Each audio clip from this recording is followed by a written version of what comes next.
Жумшаган акчалар боюнча расходтордун көбү биз Америка Иракта согушпады. Иракта согушканда биз айтып жүрөбүз го, баягы ТЭЦ курганда пластиковуктар $600.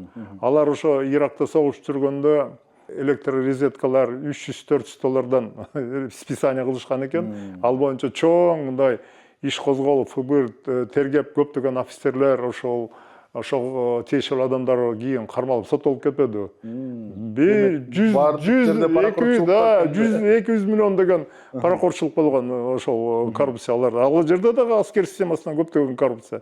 Бүгүнкү күндө да ошондой болуп атпайбы? Мына Украинага жумшаган акчалардын көбү деле аягына чейин жетпей, тиги Зеленскийдин кишилери аркылуу кээ бирлери жолдон же башка схемалар менен чыгып кетип атпайбы? Мына Баткен согушунда биз болдук. Баткен согушунда Министерство оборонадан канча миллион деген, 100 миллион деген сомдорду расход кылдык деп списание кетирген. Кийин анын баары билинип калып, анан замминистр оборона, начальник управления тыла, бир нече адамдар биздин Кыргызстанда эле кармалганда убагында, соттолгон убакыт болгондо. Бирөө Россияга качып кеткен, Петиков деген. Калгандары кармалган, ошондой окуялар болгон.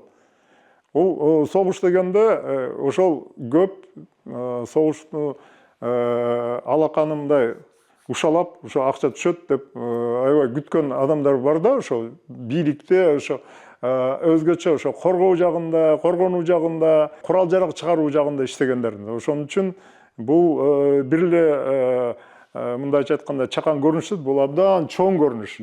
Бизде болобу, башка мамлекетте болобу.